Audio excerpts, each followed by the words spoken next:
मिथिला धाम बड़ा ही चर्चित गीत दुल्हा दुल्हन से संबंधित मिथिला वर्णन।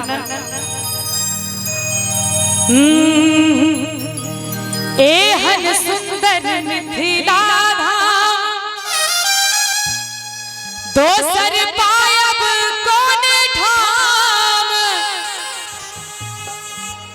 एहन सुंदर झमटिया धाम दोसर पायब कोन ठाम। हे दोसर पायब कोन ठाम। महादेव के जयकारा लगबे करते और लाग रहल छे। एक बेर प्रभु श्री राम और मां जानकी के लिए एक बेर दोनों हाथ पर उठा दियो सब गोटे। प्रेम से श्री रामचंद्र भगवान की मिथिला धाम की एहन सुंदर मिथिला धाम दोसर पायब कोन ठाम।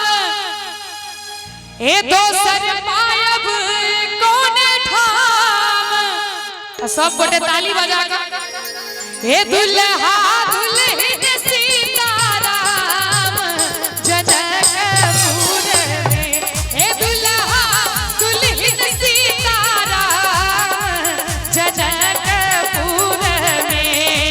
एहन सुंदर मिथिला धाम दोसर पायब कोन ठाम।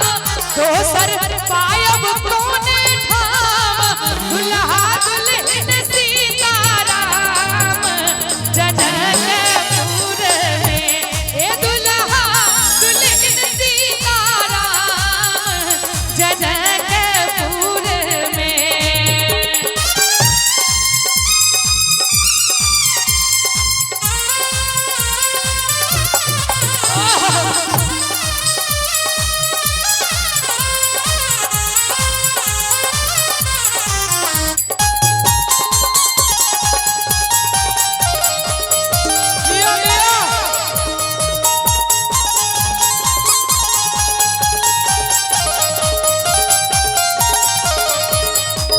बहिन सिया सुकुमारी सिया जनक दुलारी। बहिन सिया सुकुमारी सिया जनक दुलारी। सिया जनक दुलारी की बहिन सिया सुकुमारी सिया जनक दुलारी।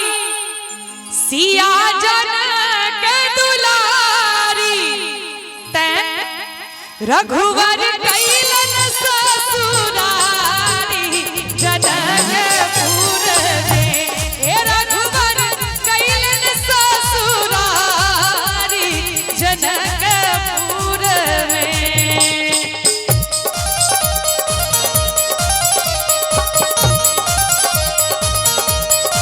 क्या बात है।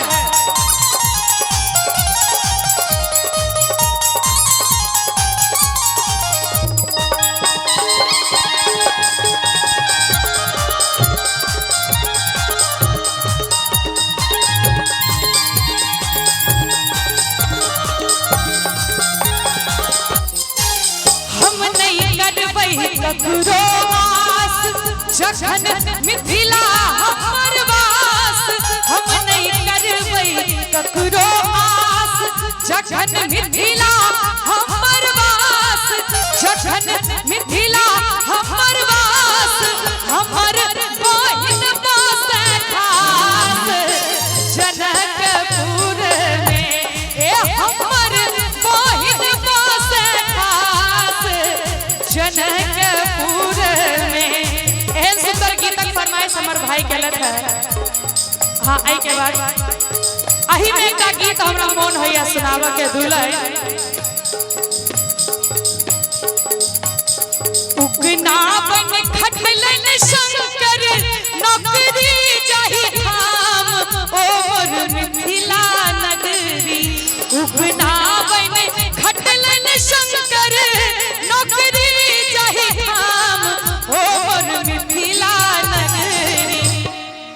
कि उगना बन घटलन शंकर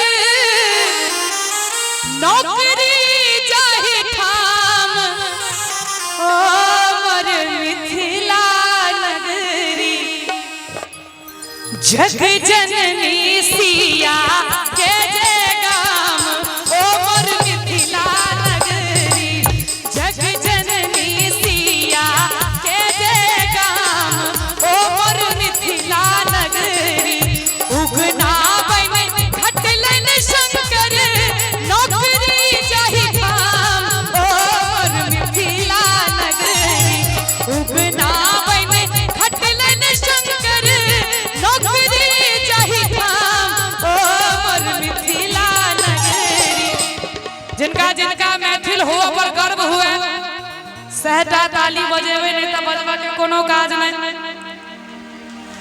जग जननी सिया के जय गाम और मिथिला नगरी जग जननी सिया के जय गाम और मिथिला नगरी। और कुछ दिन बाद 2-3 दिन बाद रक्षाबंधन से हो रक्षाबंधन में हमारे एक गीत बड़ा चर्चित भेल छलैया आई बेर से हो गेलिए अपने सब गोटे Julie official YouTube channel search करबे ओई चैनल पर जाकर ये गीत के जरूर सुनबे। लेकिन जे हमर आवाज चर्चित गीत है राखी के हमर सब भाई सब के लेल बहिन कहै छै आहाने बिसरब कहियो राखीक त्योहार यौ सहोदर भैया आहाने बिसरब कहियो राखीक त्योहार यौ सहोदर भैया कि आहाने बिसरब कहियो राखीक त्योहार यो सहोदर भैया। जिनका जिनका अपना बहिन सो प्यार हुआ आज जे बहिन के अपना भाई सो प्यार हुआ अपन भाई के लेल और अपना अपना बहिन के लेल ताली बजा दियो सब गोटे। दैत रहब अहिना अपन दुलार यौ सहोदर भैया दैत रहब अहिना अपन दुलार यौ सहोदर भैया।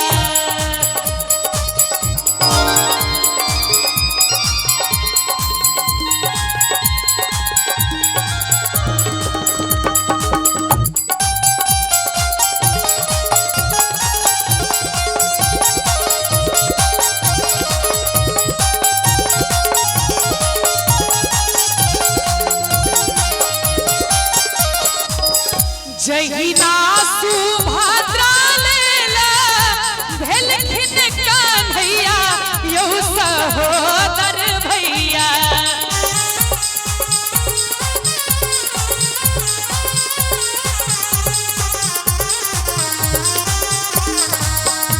जहिना सुभद्रा लेला भेलखिन कन्हैया यौ सहोदर भैया कि जहिना सुभद्रा लेला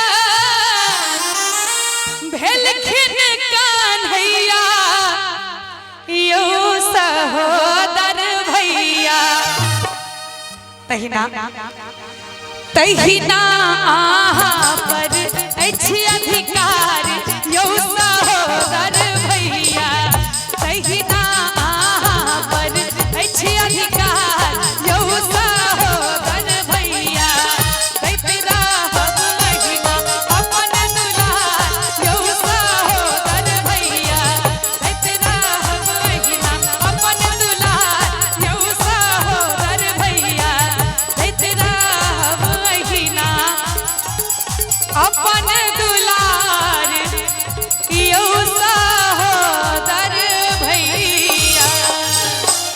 नीक लागल हुए तो एक बार जोरदार ताली बजा दियो सब गोटे।